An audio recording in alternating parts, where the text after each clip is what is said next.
Sir ಇವತ್ತು case ನೋಡಿದ್ರಿ ದರ್ಶನ್ ಅವ್ರದ್ದು ವಿಚಾರಣೆ ನಡೀತಾ ಅವರು ಜಾಮೀನು ರದ್ದು ಮಾಡಬೇಕು ಅನ್ನುವಂಥ ನಿಟ್ಟಿನಲ್ಲಿ ರಾಜ್ಯ ಸರ್ಕಾರದ ಪರವಾಗಿ ಸಿದ್ಧಾರ್ಥ ಲೂಥಾ ವಾದ ಮಾಡಿದ್ರು ಮತ್ತೆ ಇವರು ಕೂಡ ವಾದವನ್ನ ಮಾಡಿದ್ರು ಪ್ರತಿವಾದವನ್ನು ಮಾಡಿದ್ರು ಯಾಕೆ ಬೇಲನ್ನ ರದ್ದು ಮಾಡಬಾರದು ಅದಕ್ಕೆ ಏನು ವಿಚಾರಣೆ ನಡೀತು ಇವತ್ತು ರಾಜ್ಯಾದ್ಯಂತ ಕುತೂಹಲ ಕೆರಳಿಸಿದ ರೇಣುಕಾಸ್ವಾಮಿ ಕೊಲೆ ಪ್ರಕರಣ ದರ್ಶನ್ ಮತ್ತು ಪವಿತ್ರಗೌಡ ಸಹಚರರ ಬೇಲ್ ರದ್ದನ್ನು ಗೊಳಿಸಬೇಕೆಂದು ಇವತ್ತು ರಾಜ್ಯ ಸರ್ಕಾರ ಮಾಡಿದ ಮನವಿಯನ್ನು ಇವತ್ತು ಸುಪ್ರೀಂ ಕೋರ್ಟ್ ವಿವರವಾಗಿ ಸುಮಾರು 1 ಗಂಟೆಗಳ ಕಾಲ ವಿಚಾರಣೆ ನಡೆಸಿತು. ಕೋರ್ಟ್ 13ರಲ್ಲಿ ದ್ವಿಸದಸ್ಯ ಸೆಪ್ಯೂಟ ಬಿಟ್ಟು ಬಂದು ಇವತ್ತು ಜಸ್ಟಿಸ್ JB ಪರ್ದಿವಾಲಾ ಮತ್ತು R ಮಹಾದೇವ್ ಇರುವಂಥ ಪೀಠದ ಮುಂದೆ ವಿವರವಾಗಿ ವಾದ ವಿವಾದ ನಡೀತು.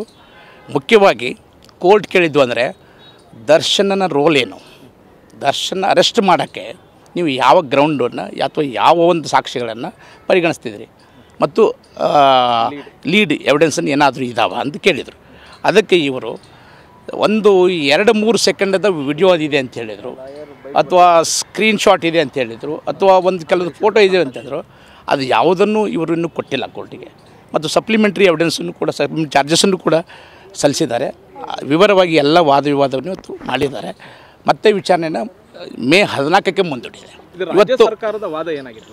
ಇವತ್ತು ರಾಜ್ಯ ಸರ್ಕಾರ ಪರವಾಗಿ ಸಿದ್ಧಾರ್ಥ ಲೂಥಾ ಮಂಡಿಸಿದ್ರೆ ಅಂತಂದರೆ ಇದು ಹೀನ ಕೃತ್ಯ, ಇದು ಅಮಾನವೀಯ ಕೃತ್ಯ. ಈ ಕೃತ್ಯವು ಎಲ್ಲವೂ ಸಾಕ್ಷಿಗಳ ಇದರಲ್ಲಿ ಇದ್ದಾವೆ, ಡೈರೆಕ್ಟ್ ಎವಿಡೆನ್ಸು ಇದೆ ಮತ್ತು ಸರ್ಕಮ್ಸ್ಟೆನ್ಸ್ ಎವಿಡೆನ್ಸ್ ಇದೆ.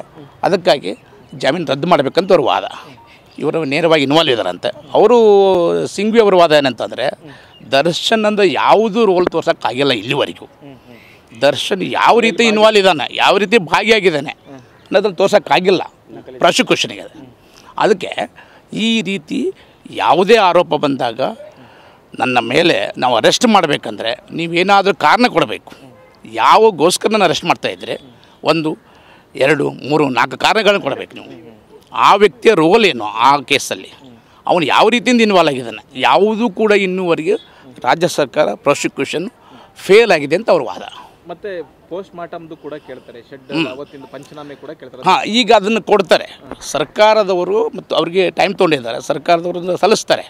ಅಂದರೆ ಏನಾದರೂ ಅಲ್ಲಿ ಸಂಬಂಧಪಟ್ಟಂಥ ನೆರೆಹೊರೆ CC ಕ್ಯಾಮ್ರಾಗಳನ್ನ ಇವರು ಸಾಕ್ಷಿಗಳ ಸಂಗ್ರಹಿಸಿದ್ದಾರೆ, ಅದನ್ನು ಕೂಡ ಕೇಳಿದ್ದಾರೆ. ಅಥವಾ ಫುಟೇಜ್ ಏನಾರು ಇದೆಯಾ ನಿಯರ್ ಬೈ, ಇದು ಯಾರು shed, electronic device, electronic evidences ಏನೇನಿದೆ, ಇವ್ರ ಇನ್ವಾಲ್ವ್ಮೆಂಟ್ ಏನು, ಇವ್ರೇನು ಹೇಳ್ತಾರೆ. ಇನ್ನೊಂದು fan club, Renukaswamy fan club member. ಈಗ ಅವನಿಗೂ ನನಗೂ ಸಂಬಂಧನೇ ಇಲ್ಲ, ದ್ವೇಷ ಇಲ್ಲ. ಅಲಿಗೇಷನ್ ಅಂದರೆ ಅವನ ನ್ಯೂಡ್ ವಿಡಿಯೋನ ಇವ್ರಿಗೆ ಪಲ್ಲವಿ ಕಳಿಸಿದ, ಅದಕ್ಕೆ ಪವಿತ್ರ ಕಳಿಸಿದ. ಅದಕ್ಕಾಗಿ ಆ ಪವಿತ್ರ ಕಳಿಸಿದ ಇವನು ಅದನ್ನು ಸಿಟ್ಟಿಸ್ಕೊಂಡು ಇವನು ಕೊಲೆ ಮಾಡಿಸಿದ, ಶೆಡ್ ಕರೆಸೋಂತ ಇದು ಆರೋಪ ಅವ್ರ ಮೇಲೆ.